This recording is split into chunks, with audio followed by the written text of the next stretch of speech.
Le cinéaste Chris Leblanc est reconnu pour ses nombreux prix et distinctions, entre autres pour les films Les Larmes du Lazaret, Les Libérateurs libérés ou encore La légende Brooklyn, auxquels on l'associe souvent. Il a commencé à faire des films à l'adolescence, dans les années 80, alors qu'il documentait son quotidien avec ses amis, sa famille et les artistes de l'époque. Alors récemment, il a fait don de ses archives au Centre d'études acadiennes de l'Université de Moncton, un véritable trésor pour les archivistes qui témoignent d'une certaine époque.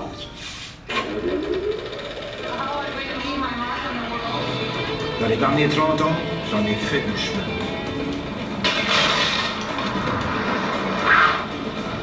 La technologie a évolué.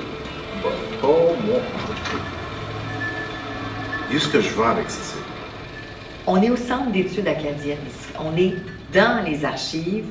C'est un lieu que vous aimez, je pense, hein? Oui, c'est pas mal le Valhalla des archives. Ici, on est devant des stacks d'Évangeline, les bonnes années, tout, 74, 75, les années de Hatfield puis de la Brooklyn. Fait que c'est tout à fait impressionnant d'être ici. On le sent que l'histoire de ce qui s'est passé avant, ça vous fascine. C'est important pour vous? C'est une bonne question, ça. Quand j'étais jeune, je pense, j'étais fasciné par les albums photos. J'ai eu un rapport, une réaction très forte aux archives de ma propre famille. Les albums, je pense que mes grands-parents puis mes parents prenaient beaucoup de photos. Fait que je pouvais passer des longues journées juste à lire, à passer à travers les vieilles albums photos. Puis beaucoup de photos en noir et blanc. Parce que, tu sais, moi, quand j'étais jeune, le passé était en noir et blanc. Ça fait que je regardais je quittais les vieilles photos de mes grands-parents, puis de la parenté, puis ça. Puis je voyais déjà qu'il y avait comme une différence, tu sais, dans les vieux temps, comme dans les années 40, 30, 40, 50, le monde était posé comme, c'était comme rigide, puis c'était comme des photos de famille où tout le monde était juste planté de bout. Puis là, tu voyais, à mesure que ça avançait, la couleur arrivait. Puis tu voyais plus des photos style documentaire, comme des parties ou des fêtes, ou des sorties, des voyages, où le monde est en action. Puis ça, j'étais fasciné par les photos où les gens étaient en action. Puis je me disais, wow, comme j'ai rentré dans l'univers qui était dans le passé, mais on dirait que c'est peut-être là que j'ai pris l'idée de commencer à prendre des photos. Moi, je voulais peut-être faire ça avec ma propre expérience, de voir, moi j'aimerais ça de faire des photos aussi intéressant pour peut-être quelqu'un dans le futur. Donc, ça a commencé par des photos. Il y a toujours eu, est-ce que je me trompe, des petits films qui se faisaient dans votre tête? Il y avait des cinéastes de ma famille. J'avais des cousins qui faisaient des films super vite. Je me rappellerai toujours la fois, c'était l'été, c'était une réunion de famille au chalet. Puis mes cousins avaient montré un petit film qu'ils avaient fait en 8 mm. Ça m'avait fortement impressionné. Puis aussi, j'avais ma tante qui était projectionniste au Monument Lefebvre. C'est au Monument Lefebvre que j'ai vu mon premier film. Pour moi, arriver au Monument Lefebvre, c'était un château. Puis il y avait le deuxième étage qui était les vieux laboratoires du Collège Saint-Joseph. Ça ressemblait comme le laboratoire de Frankenstein, le docteur Frankenstein, avec des éprouvettes, puis toutes les vieilles affaires, puis ça sentait comme le sulfure. J'avais pas été au deuxième étage, j'avais été au troisième étage où c'était le projecteur. Puis ma tante, elle embobinait le film, puis tout. Ça fait que déjà là, je voyais le behind the scenes de projeter des films, puis le privilège que d'être le projecteur pour so, j'étais déjà moi du côté du cinéaste là, ou du projecteur. Je voyais pas ça comme quelque chose à consommer, je voyais comme ça quelque chose à faire. À 3 heures du matin, je suis perdu. À Poitiers. Quelqu'un qui vient au centre d'études, il va trouver quoi sous Chris Leblanc? Tout. Quoi? Donnez-moi des exemples. Ben, il va trouver comme des fictions, il va trouver... C'est quand même une époque intéressante. Le 4 mai 1980. J'ai commencé à filmer en 80, la fin des années 80. So, juste du côté historique, on était les derniers sortes d'adolescents purs, les derniers vrais humains, avant que la machine commence à prendre over.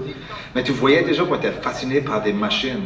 Il y avait l'Atari qui avait landé, justement des VCR, des caméras, le Walkman, des petits jeux électroniques qui étaient très basic, mais on commençait à jouer des jeux vidéo.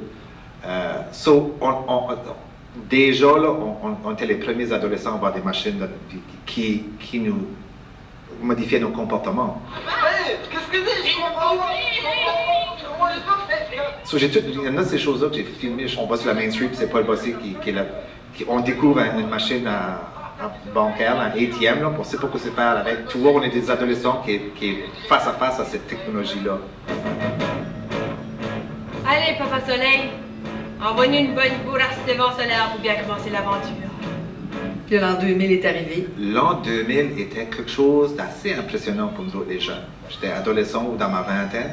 J'avais l'impression que fallait que je documente tout, puis il fallait que j'avais rien qu'un tel nombre d'années à faire que j'avais à faire. Moi, je me disais, this is it, il faut que je fasse le maximum avant que j'arrive à la trentaine, je vais peut-être même pas y arriver.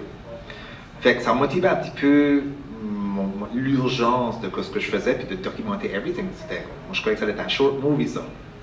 En fin de compte, ben là, j'ai continué après, mais je pense que ça allait être une petite histoire, ça, j'ai dit, ça permet d'être intense. Fait que quand on a sorti de l'université à Montréal, on a l'idée de faire Chapeau puis de faire Lunatic. C'était deux shows qu'on pensait qu'elle allait être les dernières affaires qu'elle allait jamais être faites dans l'humanité.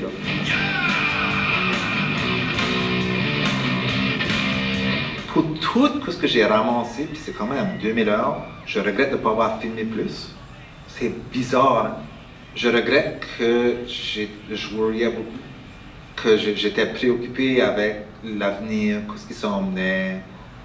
Je veux juste avoir la meilleure année de ma vie. We're here to recruit Malcolm Rickman. Yeah, thanks. Je regarde mon photo, je me prenais trop au sérieux. Je suis plus happy à cette heure que j'étais à ce temps-là. Je suis beaucoup plus libre à mon âge à cette heure. Je suis beaucoup plus... Je suis hopeful, je suis optimiste, je prends plus de risques. La vie te donne juste 30 ans après que ce que tu veux quand tu as 20 ans. Ça, c'est comme, il y a vraiment une cassette qui se rewind, puis là, tu arrives back au début de ta cassette. C'est le fun, tu peux pas commencer à taper par-dessus ta vie. Tu as une deuxième, tu peux taper par-dessus la tape autant de fois que tu veux. So, là, je suis con, je tape par-dessus. C'est une belle façon de voir la vie. Yeah. Merci Quand beaucoup. Rewindez votre cassette. Non, bon, c'est pas un rêve, c'est une réalité. Si tu le traites comme une réalité, puis que tu t'approches à ça avec un plan, puis une intention, puis tu bûches. Faut pas que tu aies peur de sauter, hein. Si t'as pas peur de sauter, ça va marcher. Puis c'est ça le cinéma pour moi. Le cinéma à volonté.